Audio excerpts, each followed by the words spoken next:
have the national anthems. We're to Mariliza, we are going to have a photo.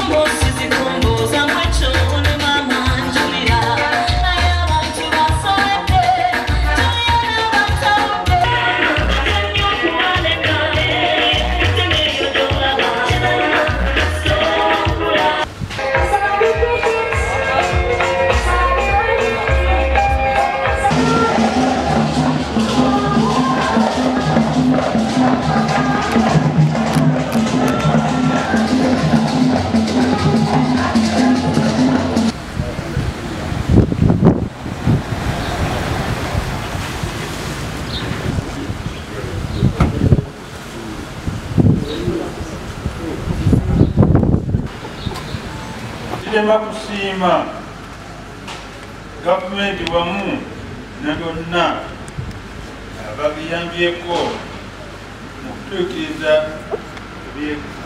ebyetulamu okufuula ekitundu kyaffe kino sente.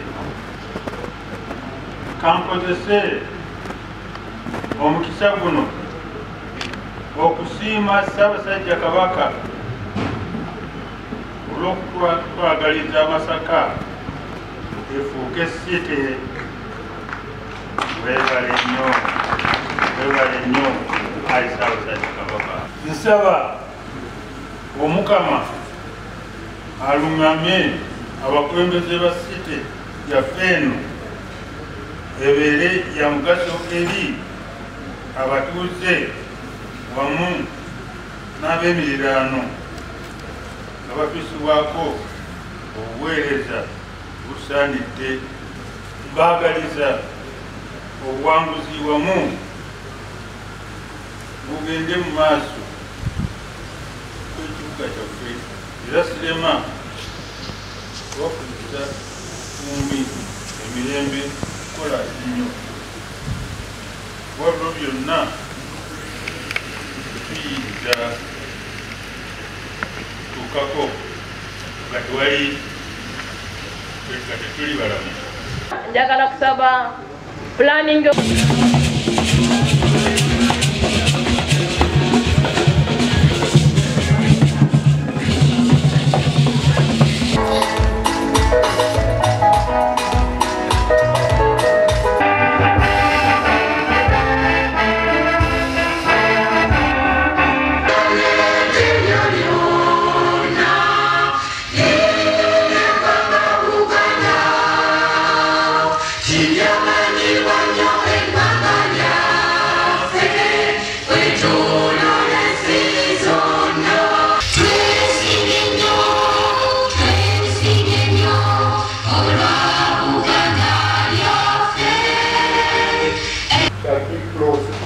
New bank accounts shall be opened in the names of the city. In conjunction with Ministry of Public Service, will design and develop. This is an ongoing exercise and it is about to be completed, and the composition of the city council shall be one first 6 months of the operation of the council. The city divisions for all leaders of the former of 3 secretaries. So you can have a maximum of 5 members of the city that are now under the jurisdiction of the city. The third category, including the current district woman MP. We envisage curved cities that are inclusive and strategic development. There shall be wards which are equivalent of parishes. Our next prepared as Masaka City. So we still are Vice President. Women councils. And the third category are the chairpersons of women councils. The mayor shall nominate from among the members of the council an interim city. The interim city council may appoint a maximum of 5 interim and sub-counties within the city division. The interim city division chairperson shall be the chairperson of. They will determine the division, the city division respectively. So, what is the interim executive committee?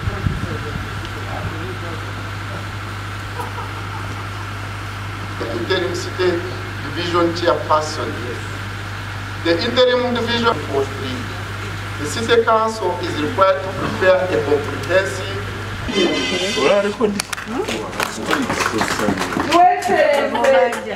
creation of this plus the annexed sub-counties and town council shall be closed. Scientists and the medical personnel, so that we intend to net up level ya city. Twagala okwebaza abantu bonna abakisobozesa by exactly 1. We shall be winding up this fund. Thank you. Your Excellency, and you will see. I'm also happy for this second part of that. We have seen all this. Era ne Uganda nga bwe twogera ekyokubeera ku naye nga ffe tutadde tulinga Masaka ey'enkya netunenyumezamu ne bwe twali omunaku zino ku kibuga kya Kakoti. Thank the Kabaka of Uganda because he saw the need to make Masaka a city and he intervened at the right time, and His Excellency Yoweri Kaguta Museveni guided that Masaka be included amongst the first batch of cities. But I'm also saddened to hear that amongst the leaders here in Masaka, there are those that are dissenting and disputing ekintu Kabaka kyakonyeemu gwe lwaki okirwanyisa. This is an historic achievement, but I'm surprised that those that are aspiring to even higher positions are now protesting against the interim leadership of Masaka. We've even heard that they've gone to court, but go to court to do what? Bw'oba oyagala kwesimbawo ku bwa meeya, ennaku zisigaddeyo ntono, agenda aggyeyo empapula yesimbe ku bwa meeya mumukubeko akalulu. Because there are clearly differences between the district chairman and the municipality and the city mayor, isn't it? It is. Bwe balonda meeya baba bamanyi kye bamutumye, that is going to collect garbage, that is going to work on the roads, that is going to do street lighting, that is going to do housing. Are those the functions of a mayor? That is going to beautify. But if you decided to run for district chairmanship, you also know what your responsibilities are. Isn't that the case? It is. Now, bwe tuba tufunye ekintu nga kino, n'omutanda kye yasaba, n'akonamu, n'ayogera ne mukulu munne, ne bakituwa, gwe omuganda owaawano Munabuddu, ojjawo amaanyi agakirwanyisa. Twegendereze nnyo abakulembeze be tulonda. Twegendereze nnyo abakulembeze be tulonda. Kino kye tufunye kigenda kukyusa eggwanga Uganda lyonna lyonna. Nenze mbadde ndowooza nti omuntu omuyivu yandibadde awagira buwagizi gavumenti ekintu kino kyakoze n'asaba busabi buyambi Masaka esobole okugenda mu maaso. Eno eba senta y'ekitundu ekyo kyonna era ekibuga ekyo kibakwatako, ekibuga kino kye tufunye kibakwatako nnyo nti ekibuga kino kibeera katale ak'ebintu ffe eri bye tulima, kibeera kifo awanaalongoosebwa amakolero aganaalongoosa ebintu ffe eri bye tulima bye tulunda ekibuga kino. So kye kitwala ebintu bye tulima oba bye tulunda oba bye tuvuba. Naye ate ku ludda olulala n'ekibuga nakyo tikikoma kutwala bintu ebyo, kirina okulaba nti tukola buli kisoboka kyonna okubanga ate n'ebitundu biri ebisigadde nga birimiridde ku kibuga kino nga bikulaakulana n'amaanyi mangi nnyo. So abantu b'e Kalungu, abantu b'e Lwengo, abantu ba Kalangala, abantu b'eno dozane lyantonde Bukomansimbi, abantu abo tuteekwa okukola ennyo ffenna abali okulaba nti ekibuga kino tukikuza. Ekibuga kino nga bwe kifuuse site kikuze era kijja kukulaakulana nga Katonda ye mubeezi wange. Now in your wisdom and understanding, you have deigned to raise Masaka town to the dignity of a city, making it larger in size and administration, so as to enable its services trickle down to the lowest citizen and to enlarge the base of its revenue. Lord, we pray. Nsaba Katonda atublessing tukole mu teamwork tulekewo omukululo ng'abakulembeze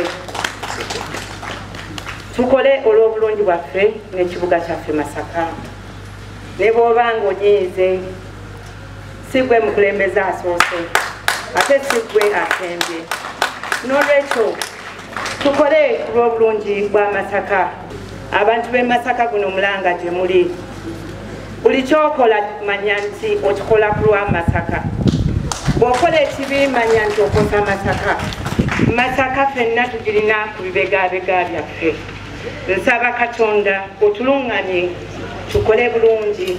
Ekisooka njagala okubasaba tube kimu muleme kwetematemamu olw'ebyobufuzi muleme okulumangana ng'obwana bw'enjala mubeere kimu. Ssaabasajja Kabaka ekyatukubiriza ensonga si masonga ey'okutaano.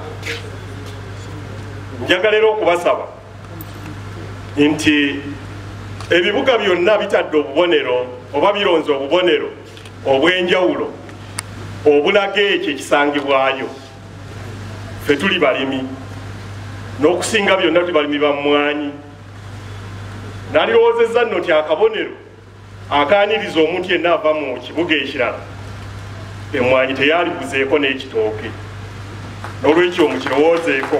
Kati njagala okwebaza ennyo Ssaabasajja Kabaka omukwano gwo gwa kimmemmette eddoboozi lyo lye lyawulirwa ennyo weebale kutubeererawo n'otwegattako kulwana olutalo luno butusinze nnyo sensebuse nnyo Ssaabasajja. Njagala kwebaza His Excellency the President of the Republic of Uganda ne gavumenti olw'okuwuliriza omulanga guno ne kitegerekeka nti ffe banywanyi baabwe bennyini ab'omukago okuva emabega yonna mu ntalo n'ebintu byonna Masaka ye munywanyi w'omukago wa gavumenti asooka. Bagala okubebaza yakugumya bantu His Excellency abantu beeraliikirivu nti tufuuse city minister ba local government kati bagenda kutugoba tugenda kukola tutya. Njagala kubakakasa nti esite kirabo twagifunye nga kirabo. Esite yakufunamu yakukola mirimu yakwongera kufuna sente yakutubeeza bulungi yakwongera ku bulamu bwaffe bwe tubeera mu living standards of people yakwongera kukola katale olwo ng'omudaala guno gwe tuyita omudaala ogw'ebbendobendo lyonna. N'olwekyo temweraliikirira nti mugenda bweru wa site. Site eno yeetaaga omuntu asooka owa wansi n'omuntu asembayo waaki. Buli muntu yeetaaga munne. We complement each other. Naye abantu bonna beeraliikirivu abamu twafunye site n'olwekyo tugenda kuvaamu twetaaga bwetaazi bantu. Twagala tulabe bannamasaka nga balina essente mu nsawo.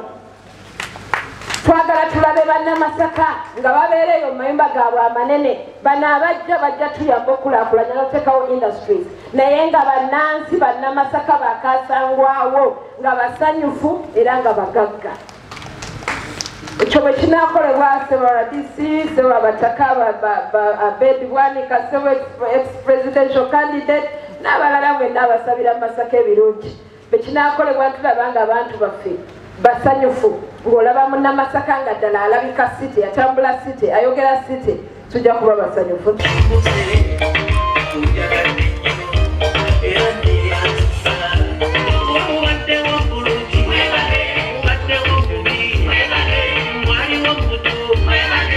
The cities are supposed to create jobs to match the national, regional and international standards.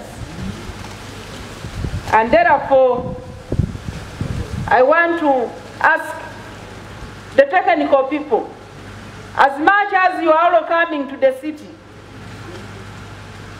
my ministry is going to engage the Ministry of Public Service to set the structures, to set the standards, and we are going to re-advertise in the future for the city.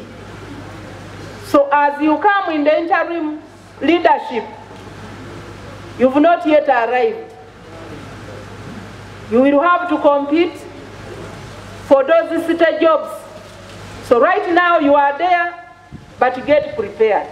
Ate njagala okukumya Bannamasaka nti teryagenda kubajjako ettaka nga bwe batandise okubalimba. Ogwo si muze gwa Pulezidenti Museveni okukkiriza abantu ba bulijjo okubeera nga bakola ki?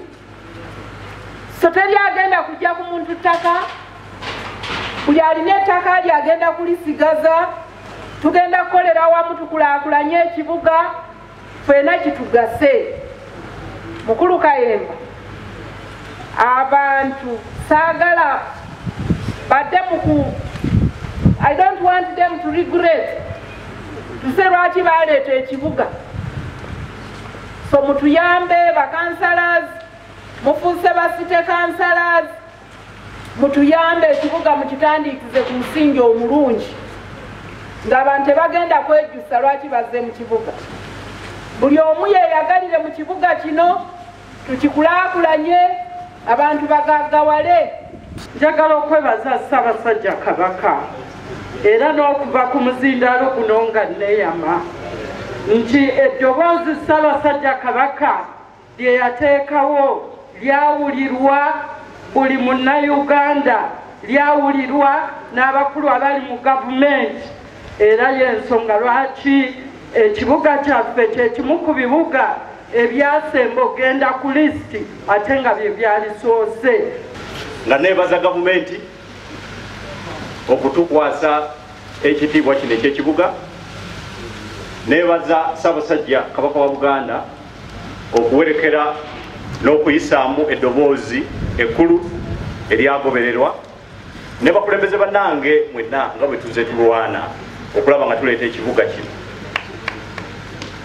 Ssebo Meeya webale okubeera n'omukisa.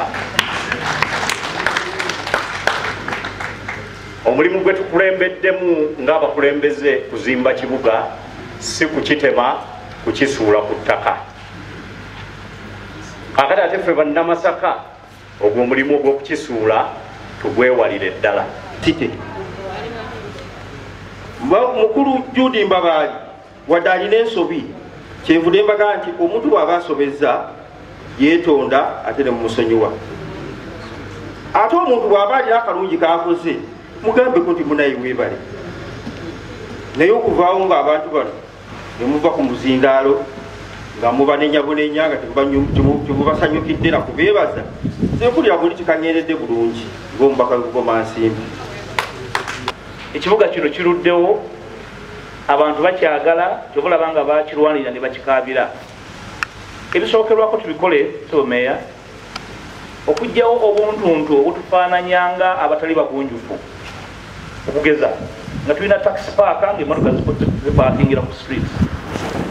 Obuntuntu bwe butyo okutunda green belts zeetaaga ekibuga kino, zeetaaga ennyo mu kibuga kino. Ebyo bigende nga bikoma, wabeerewo empuliziganya eya nnamaddala wakati w'abakulembeze, empuliziganya etalimu bukuusa etasobola kulema wano e Masaka. Bannabyabufuzi bannange bannamasaka okusalawo gwe baagala abakulembere, ekyo kibalemangako era bajja kukikola mu budde obutuufu. Mu kaseera kano tumalire obudde mu kukola ebyo ebinaateekawo omusingi okuwa Masaka ekibuga ekirungi.